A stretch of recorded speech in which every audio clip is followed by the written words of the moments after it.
You can thank me later because you are about to learn some things about color temperature that you never knew. Prepare your palette and get ready for some amazing instruction from Garin Baker. Now, if you don't know Garin, which I think everybody does, you would probably know that Garin is not only an amazing painter, but he's also an instructor at the world famous Art Students League, which, by the way, you don't become an instructor at the Art Students League unless you're the top of the top. And you're getting a chance to see some of his work here, but he's going to talk about how color influences everything that you do. And so you're going to get a chance to meet Garin Baker. We have prizes today. Our prize today for comments is the easel brush clip, the cool tool for artists. It's something that you clip on the side of your easel, studio easel or otherwise, and you get an opportunity to not drop your brushes and also to have them right there at your view. So let's get this ball rolling. It's Art School Live with Eric Rhodes.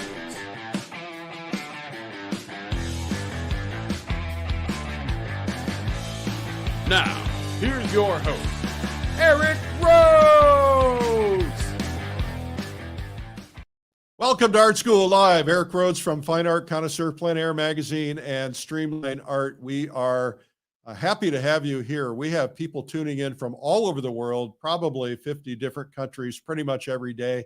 And thank you for being here. We would love it if you put something in the comments about where you're from, because we like to see where you're from. I'm not going to read them, but you can see them in the comments if you want to know who's tuning in from where. And welcome to the Dreamline Artists. Dreamliners are kind of a group that has been founded from this. And if you want to be a part of that, you can join it, Dreamline Artists on Facebook. I am not officially a part of it. It's not something that we do, but it's very nice that people get together and have become kind of a group, a club, getting to know one another. I have a gift for you. It is an ebook, and it's 10 steps to become a high-level figure and portrait artist. And if you want this ebook, just go to realismlive.com/ebook. I'll read it again, realismlive.com/ebook. And if you want to subscribe to this on YouTube, you can find all of the videos. All you've got to do is go to Streamline Art Video on YouTube and hit the subscribe button and the notification button. And please follow me on Instagram and Facebook and other such places. All right, now we have a winner from yesterday, and that is Paula Mitchum in Rockland, California. Congratulations to Paula winning the book, Make More Money Selling Your Art. I know the author personally. He's really a nice guy. All right. Now, speaking of nice guys, let's get right to the world's nicest guy, Garin Baker. Hey, Garin, what are you going to teach today? Good to see you. How are you? I'm perfect in every way now that I have you on the show. Now, what are you going to teach us today? Thank you so much. I thought I would do something that I do at some workshops I do, as well as at my class at the Art Students League, something I call the palette party. And it's for many artists, many students and artists out there that want to hone a little bit more of their skills in relationship to value as well as color temperature. And there are some very basic kind of exercises you can do so that you're not necessarily trying to match a color you're seeing either in the figure or in the landscape, but you're actually using scales to then stumble and find the actual color. It kind of harkens back to something we used to play as children, that game Conversation, where you'd had a deck of cards and they were all face down, and you'd lift cards up trying to match suits or numbers. And when you were not successful, your brain sort of made a recording of where the card was, and then as the game progressed, you knew where all the cards were. And in a sense, when you discover and stumble upon value as well as color and temperature, it's a much better way to get more accurate in terms of painting things that are obviously in plein air or painting directly from life. Well, we're going to get all into that, and we're going to be showing a lot of color mixing today, and you guys are going to get a lot of benefit out of it because it is spectacular. Now, Garin's a bud, and we know that he is a spectacular painter, and you're going to learn a lot about painting, probably more than you've ever learned in one hour from anybody, because he is so good. And so, Garin, I want to congratulate you. Garin just launched a brand new video with us and it's called Intuitive Figure Painting. And you get to see how he does drawing of different figures and poses, how he paints those figures and poses. What a beautiful model. And so that video just came out, I think, last week, and it's called Intuitive Figure Painting with Garin Baker. You can find it at streamline.art. And Garin, congratulations on that, man. Well, thank you. We had a great time filming it. The great crew that you sent here, a fabulous team of editors. It's just been a real joy to work with some really incredibly fantastic artists in their own right. And thank you. We're very proud of them. And, yeah, no, it was great. I understand that our drone, we had a drone shot, and our drone got shot down by the U.S. military. You want to tell me about that? Well, Scott was diligent. He sent the drone up first thing, and because I'm near a major airport in the area, they basically shut it right down. And then he made some phone calls and stayed on top of it. But little do you know, later on, after we were almost finished filming for the few days they were here, the drone actually got caught in a tree. And we had to get my 14-foot ladder out and a nice long pole and make sure we caught it on the way down. So it was never a dull moment with your crew here. We had a blast. We cooked together every night. The model was fabulous. The weather was perfect. And I did those 2 paintings behind me, as well as a bunch of drawings. And it was a fun time. And I think we made a pretty cool video, actually. Absolutely, a fabulous video. So congratulations on that. Well, why don't you get your camera set up, and I'll be right back with you, and then we'll get started. So Garin Baker from the Art Students League is our guest today. He's a fabulous painter, and you want to make sure you catch that. I showed some of his work earlier, but in case you are just tuning in, I'm just going to flip through a couple of things real quickly so you can see what he's capable of doing. He is absolutely an amazing painter. And I want to remind you guys that I have a free ebook for you, 10 steps to become a high-level figure and portrait artist. In other words, how to take your work to the next level. Just go to realismlive.com ebook. Now, we have coming up next week, we have Pastel Live. And this weekend, actually, is when the price goes up. And it goes up on the 15th. You can save some money if you get registered now. Pastel Live is going to be pretty incredible. We have hundreds and hundreds and hundreds and hundreds and hundreds and hundreds and hundreds of people who are going to be part of it, and we'd like you to be part of it too. And I want to just tell you real quickly about Join the world for Pastel Live, the ultimate pastel learning event, August 18th through the 21st. 4 days of online art lessons from top master pastel artists from around the globe. Learn to paint nature, people, cityscapes, flowers, and more. Become a better artist. Click the link to learn more and get our free ebook.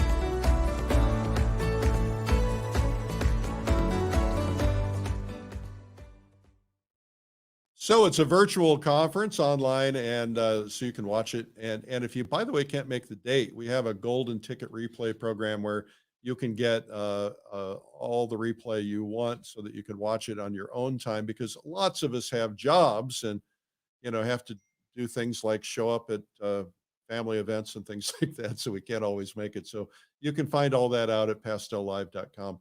Anyway, Garin Baker has got his palette set up, and we're going to turn it over to him. All right. Thank you, Eric.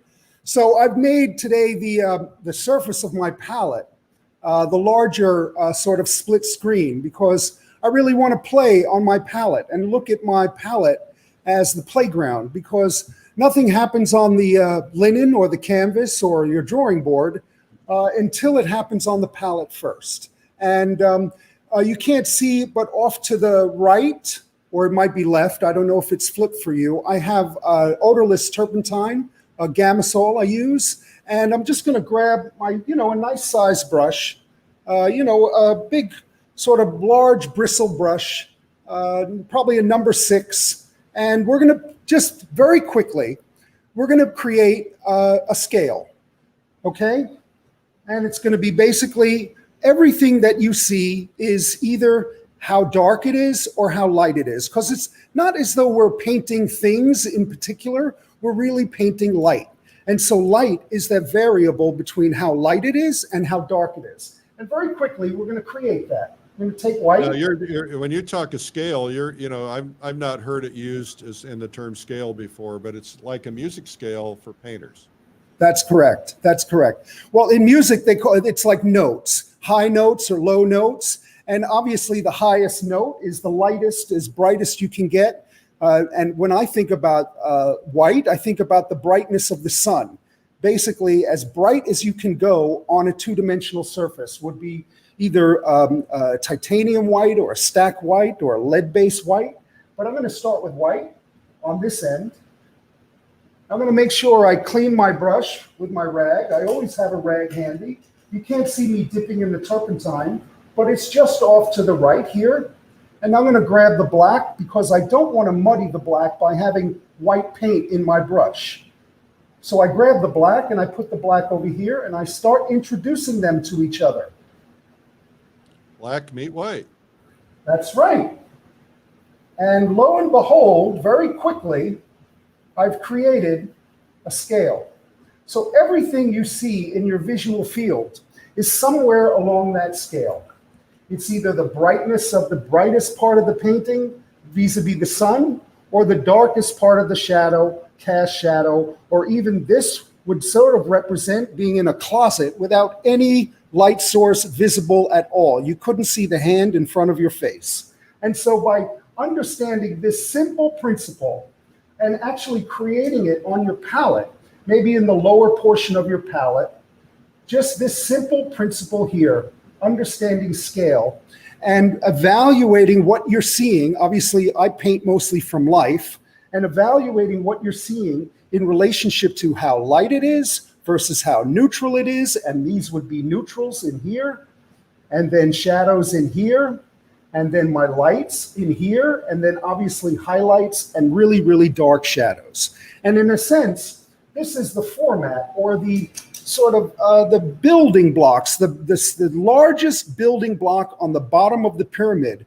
that you're now going to build on top of in terms of temperature, in terms of hue, in terms of saturation, and all of those other wonderful things. But you've all heard that saying. It's a very important saying, and I say it to my students all the time. Color gets all the celebrity, gets all the fanfare in paintings, but value does all the work. If your values are right, if your values are in an organized sort of fashion, whether it be the composition, things in the foreground being more contrasty, things in the distance being more closer, more less contrasty. If your values, if you're always checking your values, your painting is going to read from 100 feet away.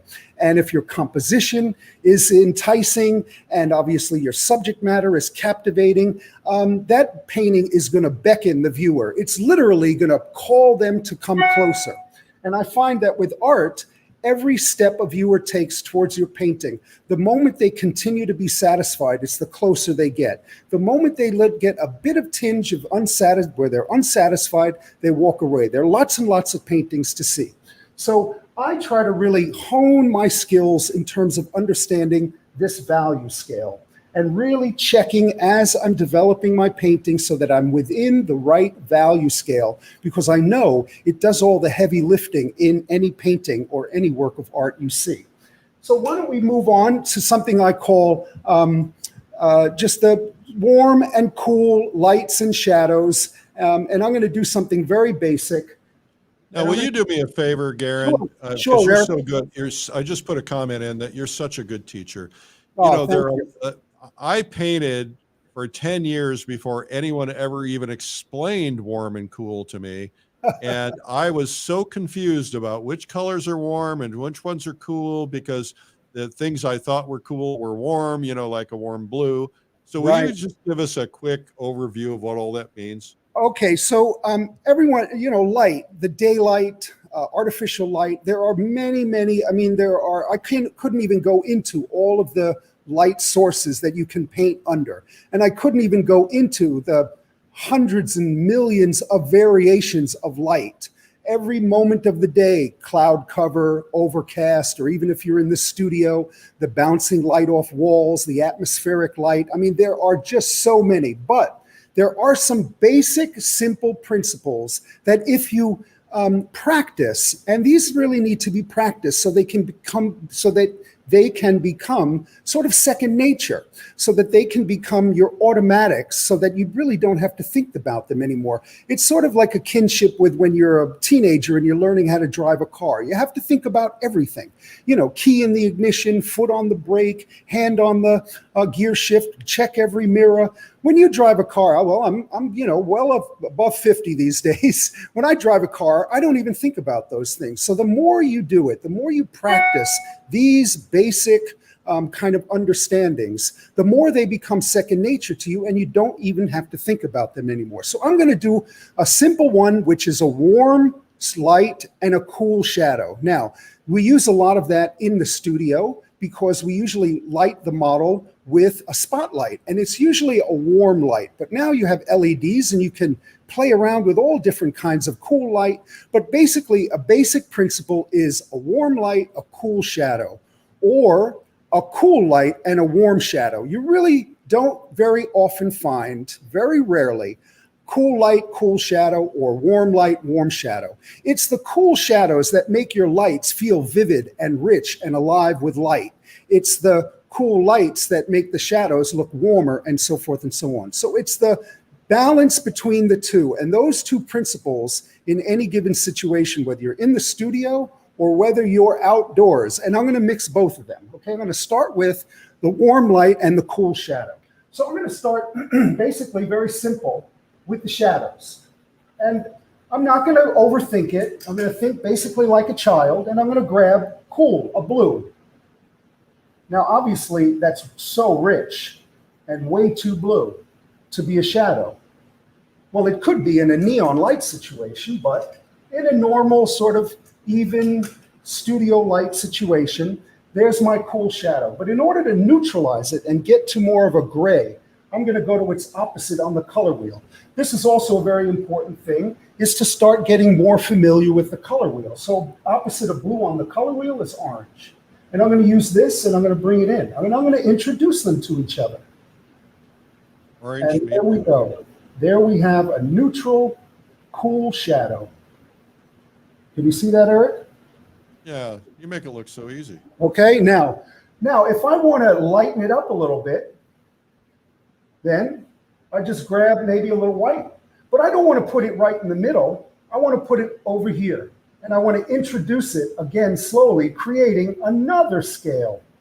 And so what I'm trying to get across to many students and viewers today is to start mixing in scales, is to continually mix in transitions, rather than trying to match or copy one particular color. And at the end of the painting hour or 2 or 3, your palette looks like a patchwork quilt. Your palette should really start to look like a series of musical notes and scales. So I'm going to do a very simple, I'm going to get a little bit more paint, I'm going to do a very simple sphere. And I'm going to use this cool shadow right here. And you can see it on my painting. So I'm just going to mass it in. I'm not even going to draw it out, because really there are no outlines. There are no outlines in reality. I've never woke up a day in my life and saw things with outlines around them. I see things. You don't paint with outlines even when you're No, drawing? I don't paint. I don't paint. Try not to, Eric. Now, so I've had my cool shadow established, and now I'm going to paint my warm light. So now over here, I'm going to put white, maybe a little red, maybe a little Naples yellow. You notice how I'm putting them separately. I never put them on top of each other. I always mix in scales. I can always know from whence I came. I always can backtrack and find how to get that color again, because I can see all 3 of them. And so by exercising this modus operandi, by exercising this process of seeing scales and transitions, I can paint my lights now. Where did you learn this? I've never seen this before. I've seen a lot of the principles, but I've not seen it done in the way you're doing it. Eric, these ideas, these scales, these ways of mixing color, they go back a long ways. They go back to the French Academy. They go back to obviously late 19th century representational painting.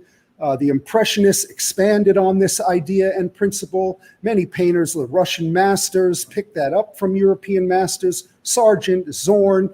There's always that discussion about Zorn with the limited palette, but actually Zorn had lots of colors in his studio. But the point is that they understood how to diffract light.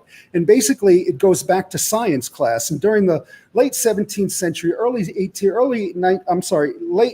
century, early 19th century, there was a tremendous amount of interest in science, in the properties of light.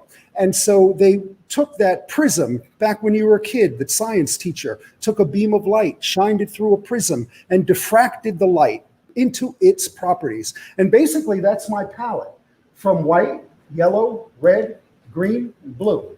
And so these are all the transitions. And you'll notice each color I have, there's a light, medium, and dark, light, medium, dark, and so forth down the line. And basically it's an expansion of that diffracted prism, taking a beam of light and breaking it up into its properties. The real trick is to put all of those pieces of the puzzle back together into a visual field of a recognizable piece of subject matter. So let me play around with this. Joe Paquette talks a lot about a spectral palette. Is this a spectral palette?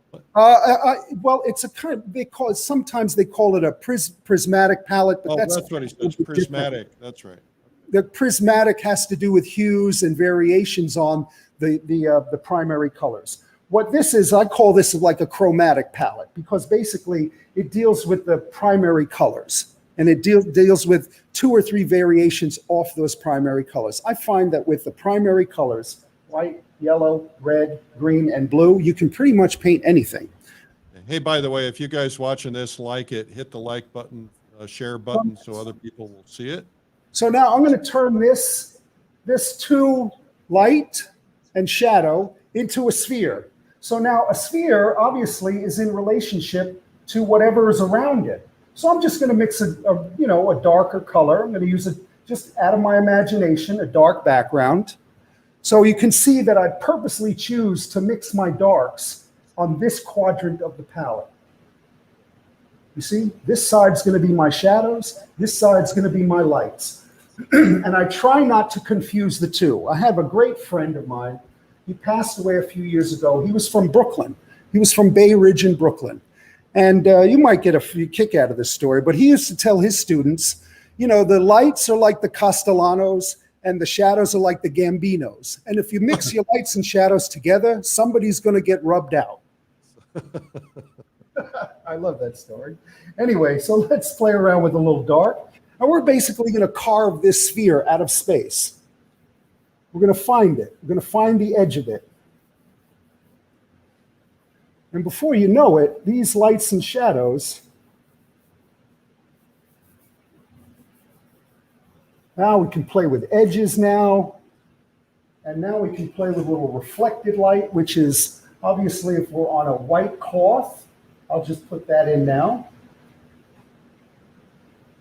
If we're on a white cloth here, and it's Aaron, cast. I would pay big money to be able to move to New York and study with you. You are such a good teacher. We're gonna paint a little cool shadow off that white.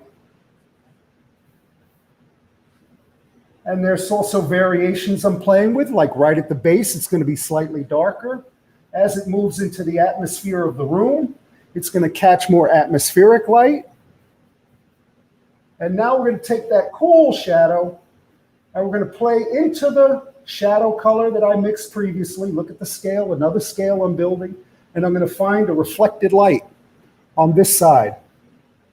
I'm going to encourage everybody watching this to watch it again and try to do it. If you're not doing it. And now we're going to find this reflected light here. And before you know it, this thing, if you squint your eyes, we're going to build up some light on the light side.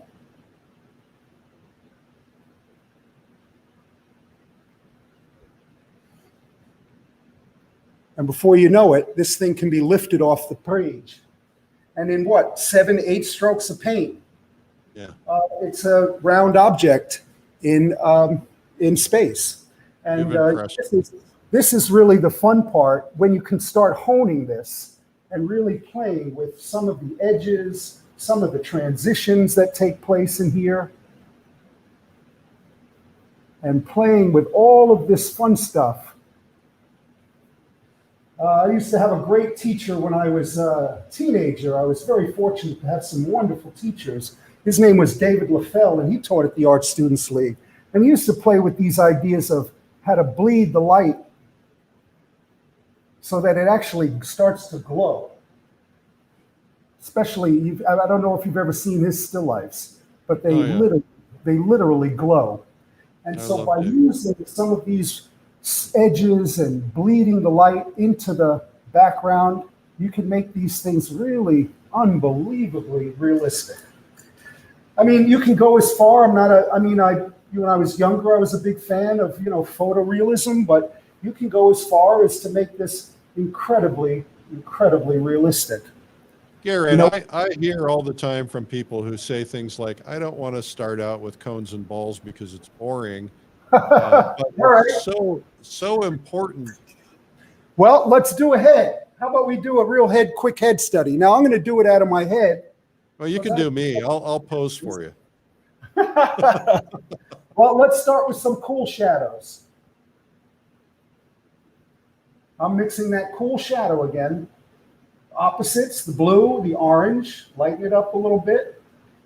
I'm going to mass in this side of the head. I'm not even going to worry about drawing. I'm just going to mass this in.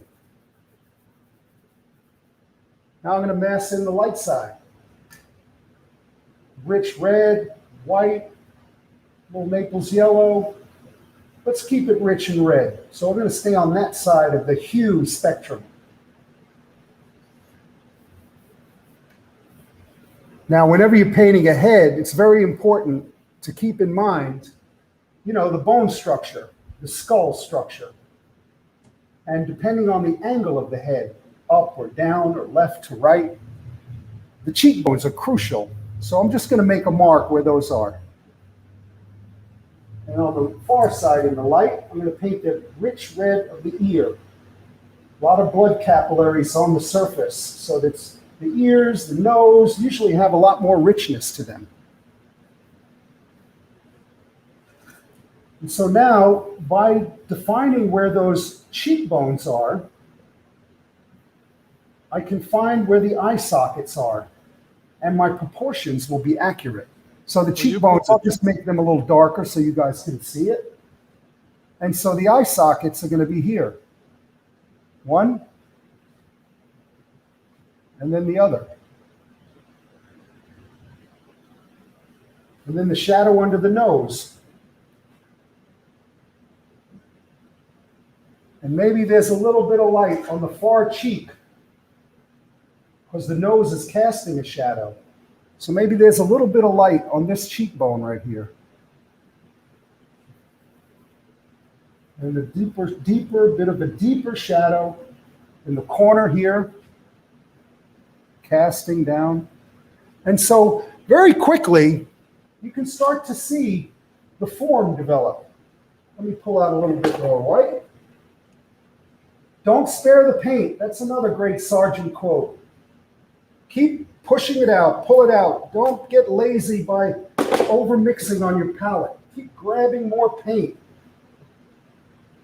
We'll all have those tendencies, It's best to keep those things right close to you. All of our demons, our laziness in those things. Recognize them and challenge them. Cheekbone, bridge of the nose, the richness, the base of the nose.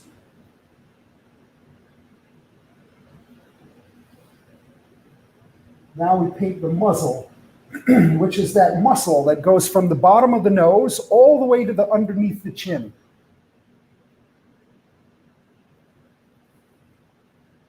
And now the shadow under the bottom lip. A lot of people, they paint the lips and they paint them very linear. They try to outline them, sort of like the Rolling Stones. You ever see that logo for the Rolling Stones? Yeah. Get these outlines for the lips. They're kind of like this. Yeah. But the lips are actually a complete muscle from the bottom of the nose to the shadow, which I'm going to place right now, underneath.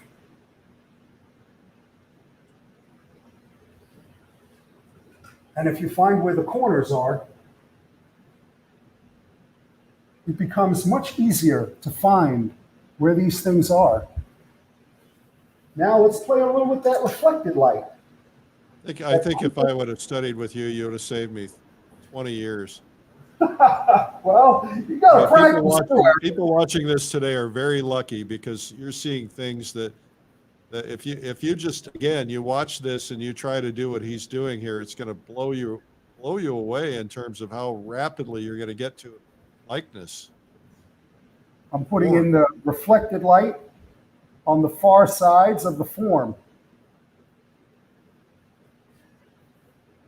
And you're always correcting as you go, making sure your proportions are in the proper alignment and your values. Now, the eyes are always an interesting element. They are orbits, round balls inside a socket. So if you can continually feel as though it's a ball, and by painting one light side of the ball and not worrying about the eyelashes and the eyelids and all of those details, but if you capture the fact that one side of it is light, one side of that ball is light into the shadow, one side of that ball is light. Before you know it, he's got eyelids. And so all of these principles, let's block in his forehead.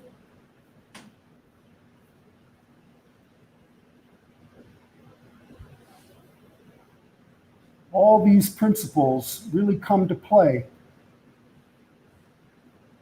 Garin, a lot of portrait artists will use a brown or for their dark shadow, and you're starting with a blue.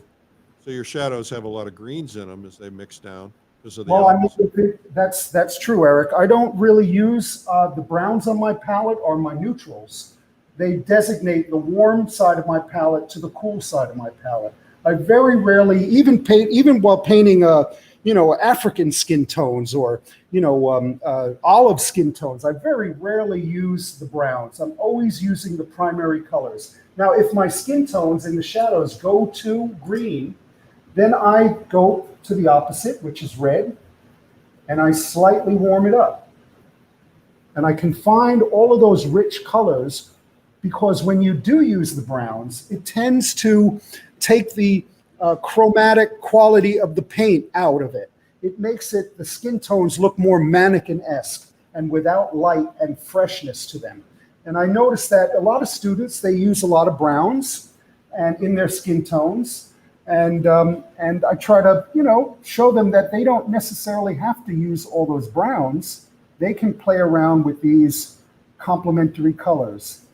Wouldn't you say that a lot of the academic schools are kind of focusing on using browns in the shadows? Mainly because in the first couple of years of that kind of training, coming out of cast drawings, and then doing grisaille, they're doing a sepia, like a grisaille painting. And so a lot of their underpaintings are done in warm sepia tones. Yeah. And so it's just an automatic kind of the next step is then to start glazing color. I did a lot of training like that when I was younger. But as I get older, I like to kind of paint more. I love the signature of the brushstroke. I like to see the paint.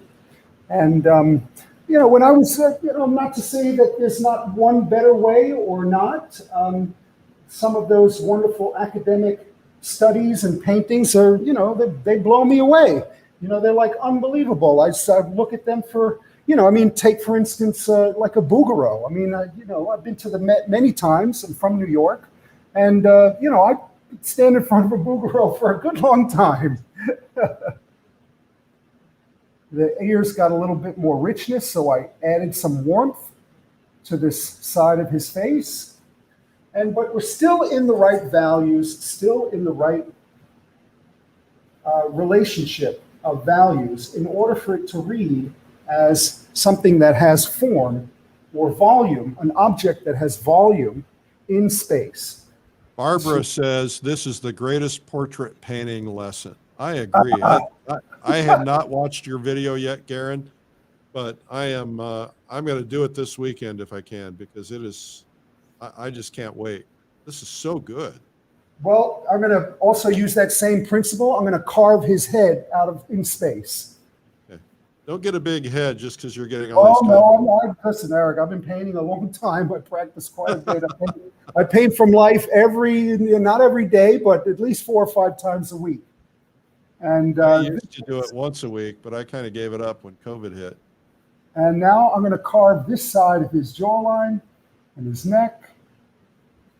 And before you know it, we're going to have a guy. We're going to have some kind of, a made-up guy. Yeah. We need a name. Put everybody in the comments, put the name that you want to give the guy. Garin, there's a principle some artists use where they'll use a dark background on one side and a lighter background on the other. Do you ever do that? I do it sometimes when we pose the model, because we're using a lot of times a spotlight in the studio. Right behind them, there'll be a really strong, what we call a hot spot, and then as the light sort of dissipates towards the edges. So a lot of times, even if you look at Velázquez, which is one of my great favorite portrait paintings of all time, everyone who's interested in painting a portrait or a head should really study this painting. Juan de Pareja by Velázquez is no more than 32 inches large. You can get a high-res image of it at the Museum of Metropolitan online. They have their exhibits online.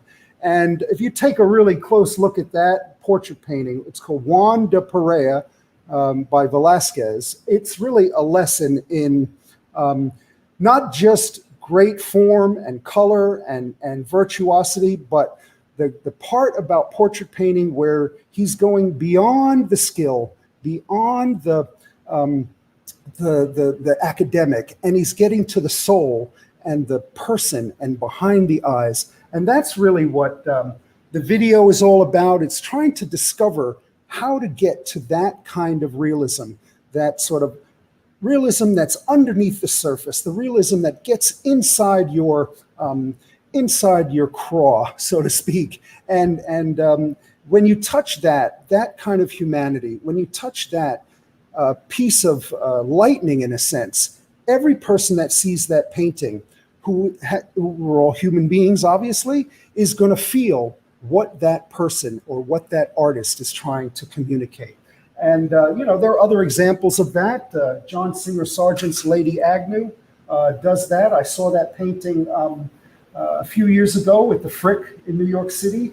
And that painting, it's as though Lady Agnew is sitting right in front of you. He, once in a while, after 1,000 head studies and, quite a few, academic drawings and skull studies, once in a while, you catch a little bit of lightning and you get that truth about that person, the glisten in their eye, their slight twist of their lip, the gesture in the way they're sitting. And that transcends all, in my opinion, this is just me, all academic, painting. It just is about painting something that is truly a human moment. Hey, Garin? Yes. I got an idea for you. Okay. I'm going to put a big challenge on you. You ready? Uh-oh. Yeah. All right. Now, because I want to demonstrate how the ball and the form impacts the face. I want you to now take that ball and turn it into a face. Oh my God. Well, you just put some eye sockets in. Let's see you do it. Let's see how good you really are. All right. So we're going to take but I want everybody to notice that, before he does that, look at the reflected light on the face. Look at how the shadows and the lights hit and the highlight. You didn't put a highlight on the face yet anyway. Not yet, but here, let's grab one. We'll put one in. Okay. Okay, there you go. There we go. All right, now we're going to turn the ball into a face. All right, that's All right, let's. now, let's you may hate me for this, for embarrassing you, but how much? I want to see. Eric, what do you got? 30 seconds? I don't know. So let's start with the eye socket. on Oh, one you side. didn't put the cheekbones in first. You're not I following know, I your know, own but advice. I'm gonna have to change the drawing a little bit, but that's okay. Let's put the cheekbones in. All right, Eric, you're absolutely right. You caught me there. So there's the cheekbones. Let's put the eye sockets in. Oh my God, I'm running out of paint. He's How painting much time Pac-Man. you got, Eric? You're okay, Garin. I'll let you run a little long. All right. So let's put the eye sockets in. Let's get that shadow under the nose. And we're going to have to extend it down, give her or him a jawline. I don't know what we Yeah. got so far. We You're kind of painting got a Martian. It's Pac-Man. Let's give him or her a jawline. On the shadow side and on the light side. You notice how my palette still stays lights, shadows, reflected lights. I stay within this discipline throughout my entire painting process. It's really an advantageous way to start understanding light, is to really create this on your palette, and also the transitions that you can build. That's really, I think, the most important thing. If you practice these kinds of principles over time, you'll notice a tremendous growth in your work. Let's put a light on this side of the nose. The comments are so funny. You got Baby Groot or Groot. You got emoji. Let's give him a 5 o'clock shadow. So we're going to take this cool. We're going to neutralize our light a little bit with that slight cool. We're going to give him a 5 o'clock shadow. Now, it was Nelson Shanks, I think, who told me that he's got 3 bands of color. It's kind of green in the chin area because of the 5 o'clock shadow, red in the middle area, and I don't remember, yellow in the top area. Is that right? Yep. Well, I mean, obviously, also, the camera is doing a little bit in terms of responding and punching certain colors. So you're seeing this area right here is very green, but in the actual painting, it's more gray than it is green.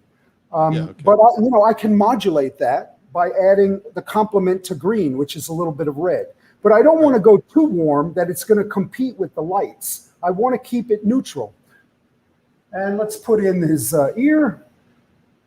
If you guys are having fun watching this, make a comment, do a share and make a comment about what you've just learned so that other people will see it and go, oh, I need to go check this out. Not a comment in our comments, but sharing it in a comment. Well, the video is really fun because we start with some really interesting sort of life drawing, and then we do some study, like a head study, but it turned out into doing a figure study in the studio. We do some location scouting around my property. I have a pretty interesting 1790 old stone house and barn and carriage house that I've renovated over the years. Still renovating it. Your house is 100 years older than mine, and mine's 100 years old.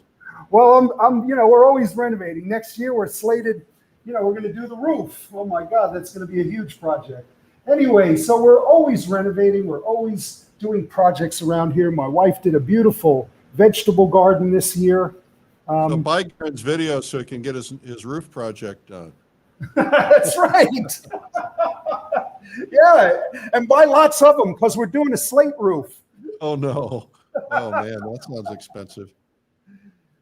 I actually, I did the slate roof myself, or with a couple of friends and some people that I learned how to do it from. I did the slate roof on my barn about 15, 20 years ago. Yeah. And so now the house, when you're renovating an old place, you start in one place and then you come full circle and then you find out you got to start all over again. We don't want you on ladders anymore. No. So we have a wonderful crew that we're going to get out here probably next spring. Hopefully it'll hold up another winter. So I don't know, Eric, does my Martian look like a person already? I don't know. Patrick Stewart. Well, let's give him some light on the far cheek. I'm pretty impressed. Pull that cheek forward. Well, the point I wanted to make in this is that the ball had all the elements in it for the most part, and Absolutely. you just had to add a couple of things. It's or really reflected light on the cheek and so on. what I was really, shooting for today was to help people to understand it's really light on form. And the way you orchestrate the light is how we read the form. And if you can establish a solid sense of form, all the details fall right into place. Yeah. They really do. But a lot of people, they go after it sort of shooting for those details before they have a sense of volume and form. And they sort of render the life out of it that gets flatter and flatter and flatter. So if you can really start with that principle, that ball, the strong shadow, strong light, reflected light, and mixing these transitions, practicing these things a little bit over time, your painting will really grow and develop. It might be a good idea when you're learning to do this is just to do a little ball up in the corner of the painting so you kind of establish that as a reminder, and then lay in your shadows and your form, and then you can always disappear the ball later. Well, absolutely. I mean, I've obliterated it already, but you remember that black to white scale? Having a scale, painting a scale along the bottom of your painting is always a good exercise as well, because everything you're putting down, whether you're working from life or even if you're working from a photograph. I mean, if you take the photograph you're working from and turn it into a black and white, you can literally see and not necessarily match, but you can discover all the right transitions and all the right place along that scale. I'll do one real quickly, right along the bottom. Yeah, okay. Because values trick us in color. Well, this is value. So, and that's what I mean when I talk about scale. So basically, if you did that, either on your painting or just slightly off to the side, everything in this, even though these have color and hue and warm and cool, everything in here is somewhere along that scale. And if you focused on that, as well as great observation and take your time and be patient and be nice to yourself, don't be so overly critical, make lots of mistakes, stumble around, and discover some of these things as you're internalizing these skills and this knowledge. I guarantee it. I mean, I'm not really like to guarantee things. I mean, my name's Garin, but I don't really guarantee that much. But I'll tell you. Yes. Garin, do you have a way to get a close up of the painting you did, or to make it bigger?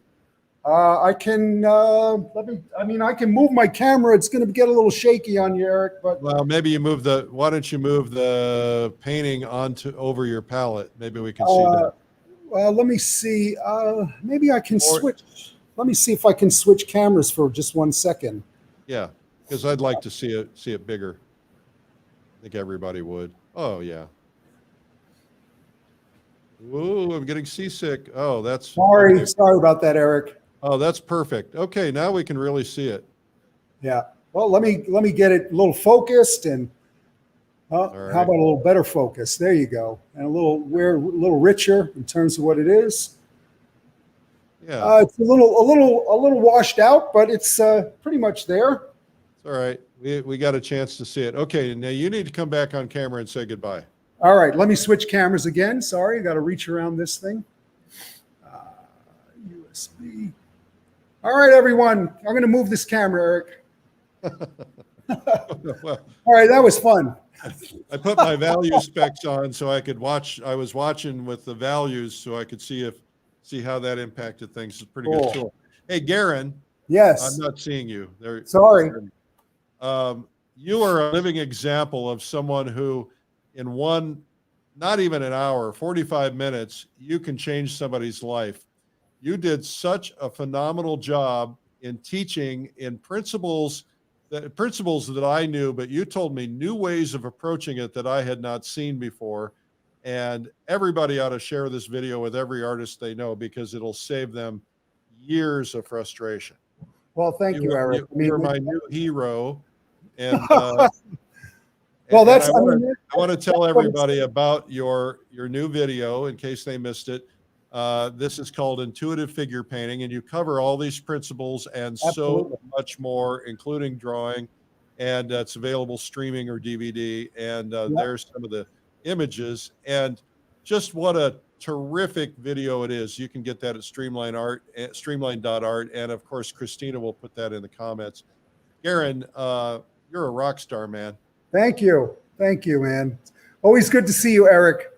Can't Okay, well, wait to, can't wait to just travel freely and do what we want to do and meet up again and hang out with you in Austin and paint along the coast of Maine. or come up to the Adirondacks and Yep, up at go the painting. Adirondacks. I'll be at the coast of Maine for a couple of weeks painting with some great artists and friends. We're making it work. And again, Eric, I mean, if I can share anything, my teaching and things that I've picked up along the way, and it's helpful to people. And the video was great fun, and we really did, beyond just the painting and the fun we had, we really got to the heart of what makes great art and what makes great painting. And that's what we were really trying to explore. And thank you, Eric, for making that happen for us. Well, you are a rock star, man. Thank you so much. And right. everybody, thumbs up and applause, shares. We want to Thank make sure you. everybody sees Garin. Thank you, Garin. All right. Have a great day. All right. So I want to tell you guys that we have a newsletter that comes out every week. It's called Realism Today. We also have a Instagram page for Realism Today featuring a lot of great artists like Garin and others, and you want to check that out. I am doing in the Adirondacks an event. This is called paintadirondacks.com. I don't know why that slides in there, but it's supposed to be for Fall Color Week. But we're doing Fall Color Week in the Adirondacks. We're going to be painting fall color together up here this fall. If you go to fallcolorweek.com, if you go to Paint Adirondacks, you'll be right next to it. You'll be able to find it from there. But that's pretty cool. And I want to tell you guys that Pastel Live is coming up, and this weekend is the last chance to get an opportunity to save some money on that. And it's 100% guaranteed. So if you watch the first day and you don't dig it, just let us know and we'll give you your money back. But we think you'll dig it. And we think that learning pastel and learning other mediums is good for you. And of course, a lot of you are pastel painters. We got the world's best. You're going to see their techniques and have a chance to learn from them. So it's pretty cool. Thank you for watching today. Tomorrow we have Kong Win is going to be on, and you're going to get a chance to see a different perspective on painting. And I think that's probably in pastel. So that is coming up tomorrow. I'm not going to be here at all next week. I'm going to be on Monday, because Monday I have Michelle Dunaway. You want to make sure you check that out. And then I'm going to take the rest of the week off, because I'll be flying on Tuesday to go back to Austin for Realism Live. And then I'll be in Realism Live Wednesday, Thursday, Friday, and Saturday, taking my daughter back to college on Sunday, flying back on Monday. So I'll be gone for a little while, but we'll have the replays going, and I'll be talking to you guys on Facebook and on others. Remember, you can subscribe to this on YouTube. Just go to Streamline Art, hit the notifications button, and follow me, please, on Instagram. That would be my pleasure if you would do that. Thank you again for being here today. I'm Eric Rhodes, publisher, fine art connoisseur, and Plein Air Magazine. Remember to get Garin's video, which is spectacular, at streamline.art. And again, in the comments section, we'll have a link in there. Garin, thank you so much. I just want to figure out how I can move to New York and study with him, because he's so good. Thanks for watching today. Bye-bye.